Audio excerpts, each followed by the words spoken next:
Fat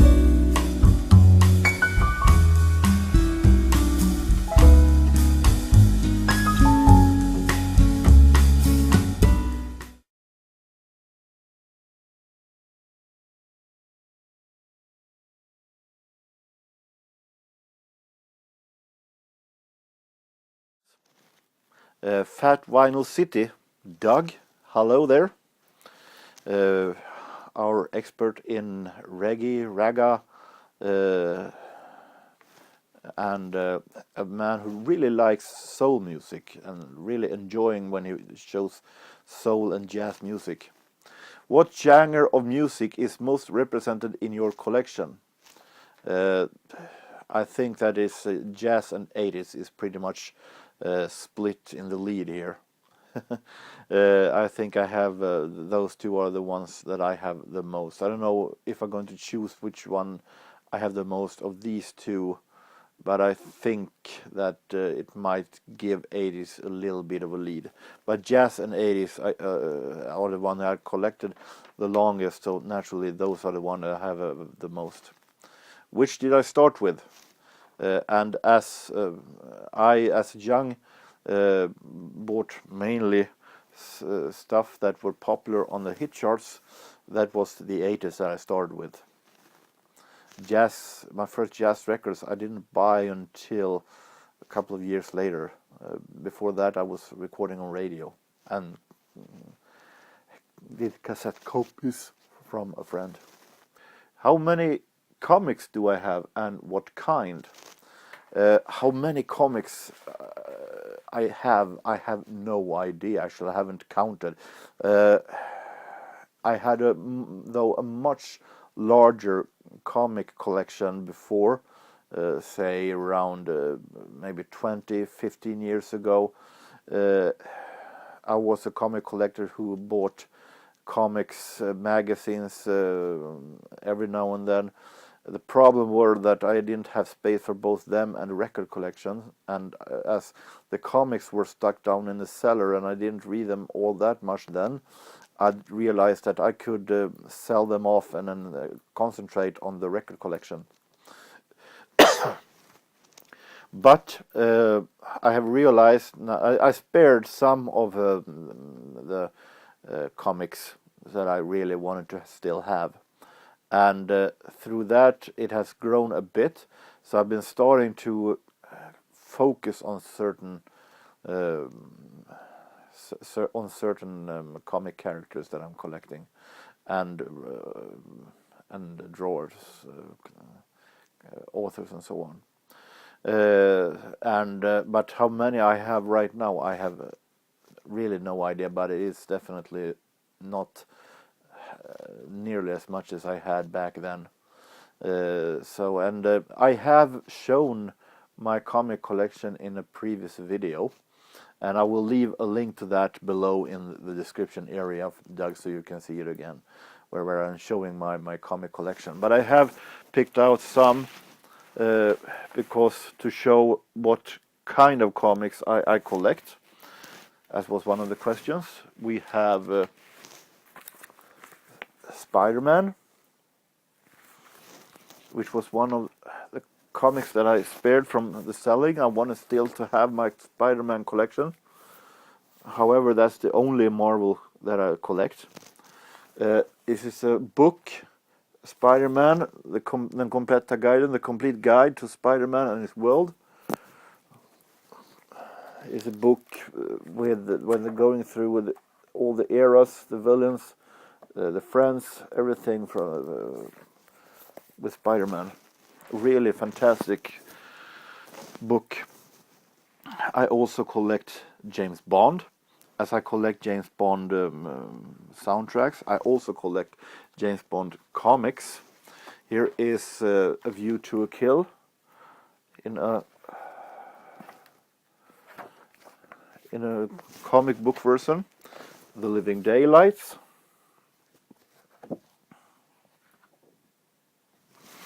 And here is an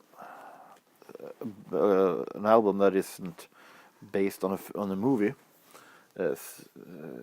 Sista paret ut.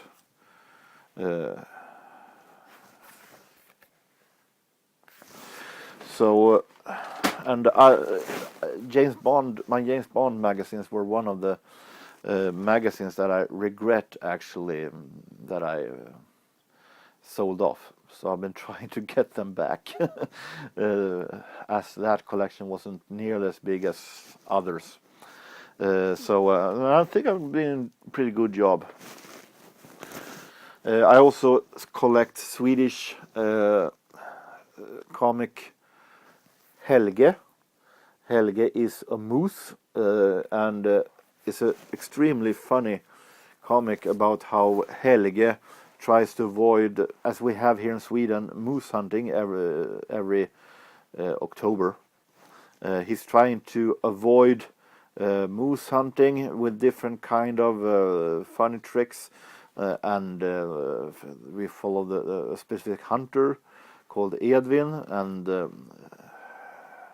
his friends, and what they're doing between the other time of the year between the moose hunting. And it's extremely well drawn and extremely funny. Well made by a Swedish comic book drawer Lars Mortimer.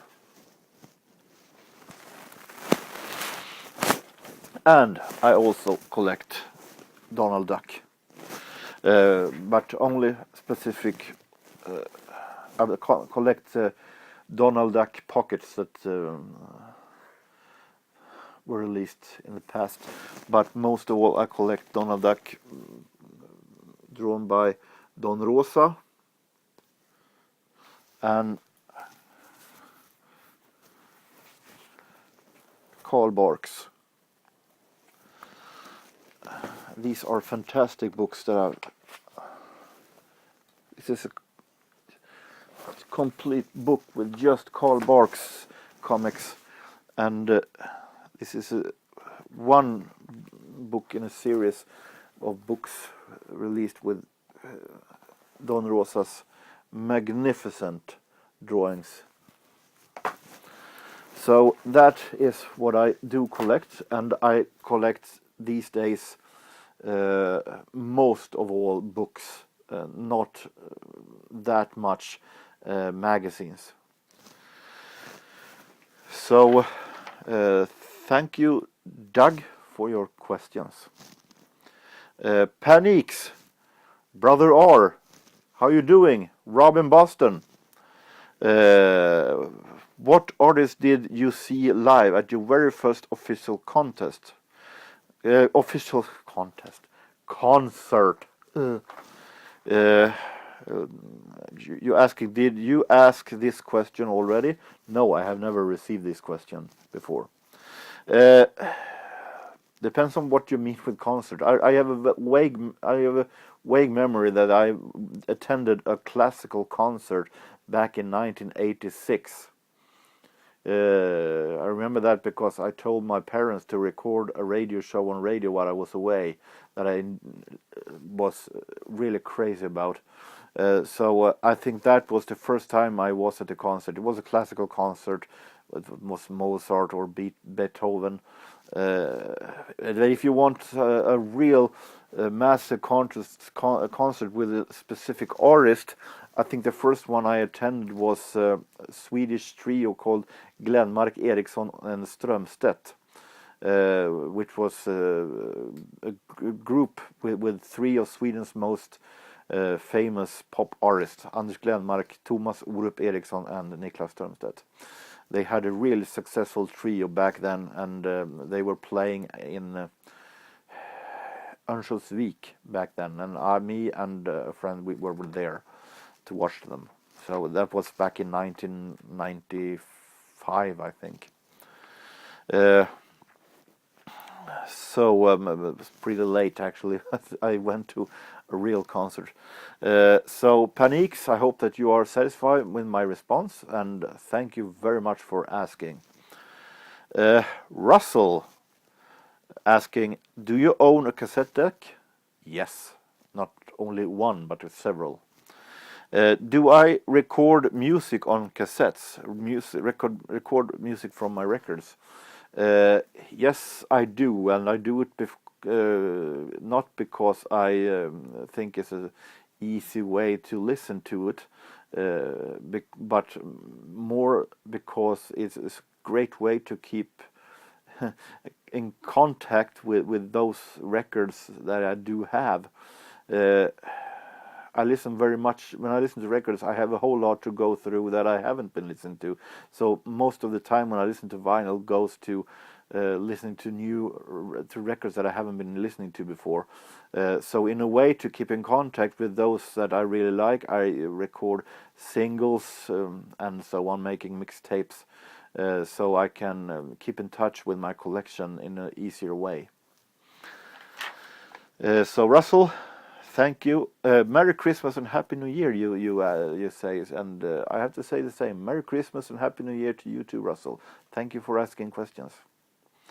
Jarko, my vinyl bar, asks, have you ever visited Haparanda or the Finnish city of Tornio? No, neither of them. Closest is in Kiruna, a couple of years ago. That was the closest.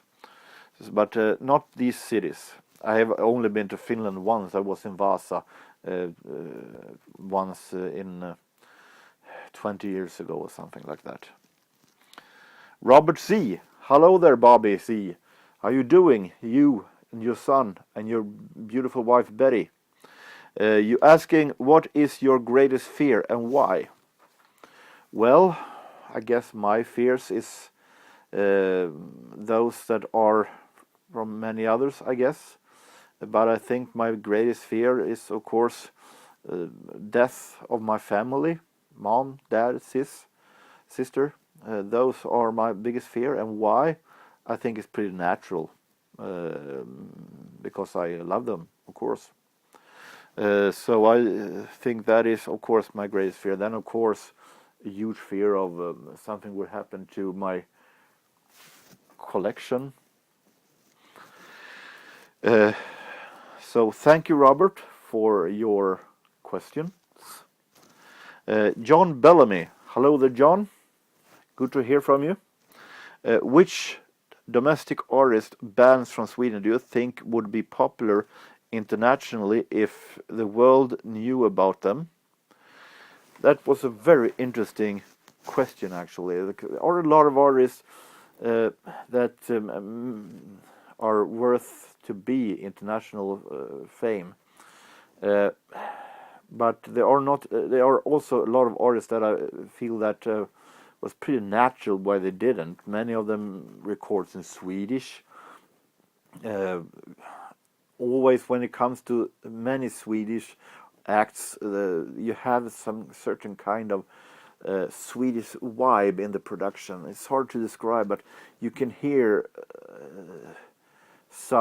in some artists that this is actually recorded in Sweden, and then I guess it had to sound pretty much internationally available in order to hit the international charts. And you have artists like a band that I love very much, One More Time, that mixes pop music with Swedish folk music. I love them very much, but I guess that having a band that plays Swedish folk music in the production is not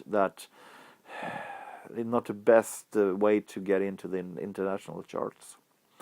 But there are some artists that I feel actually, of today's artists, I have no idea because I don't follow Swedish music that much today. But when it comes to artists from the past, there are a lot of artists that I feel that could have been bigger, actually, in outside of Sweden. Here's one saxophone player, Lars Gullin, that played with a lot of international musicians, but most of that was because these musicians came here. Lars Gullin actually had a very well-known drug addiction, and for many years he was banned in the United States because they feared that he would be smuggling in drugs in the country. So because of that, he could never be as major star actually as he could have been outside. In Sweden, he was one of the absolute biggest, most famous stars. We have band who have tried and for some reason never succeeded, like Swedish group Kent, that I really like.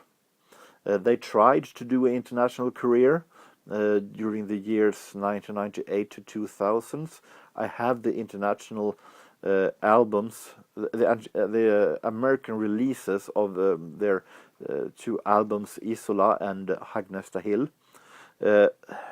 But for some reason they played in some American pub clubs and so on, but then they never became big in the United States, and they soon returned to sing in Swedish, and have one of the biggest Swedish bands ever. But they could have been, they should have been one of the best, one of the most famous international Swedish bands actually. They should have been that, because they had the talents. Maybe they could have been some kind of a Swedish Depeche Mode or something like that.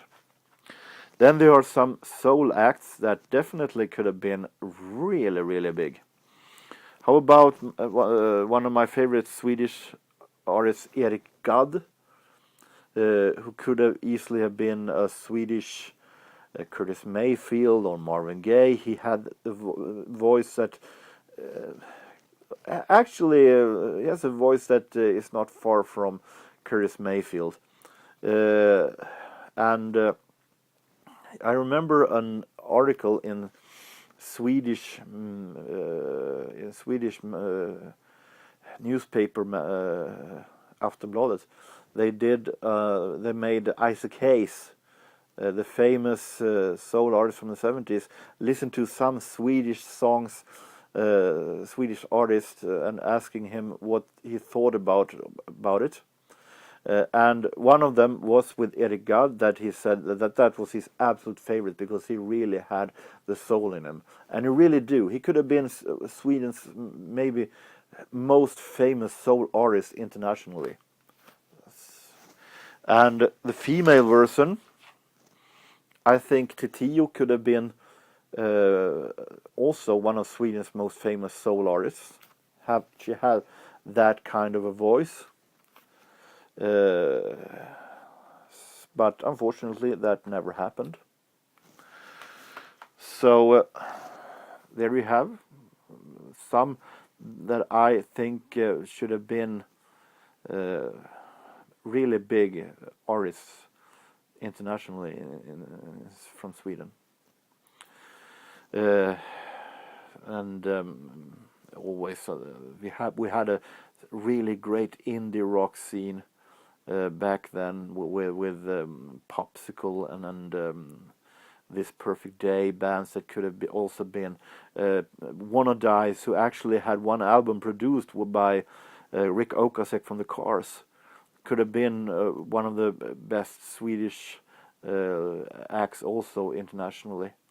So there are a lot that had deserved better actually. So those were my the questions I got.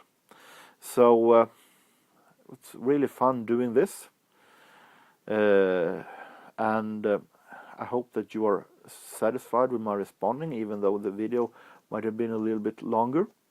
So I don't know what's going to be next, but we're marching into the late December. It's always one of the most hectical seasons when it comes to filming, because there are vinyl CD update for December going to be up, and also of course my year in review before New Year's Eve. So it's going to be a hectical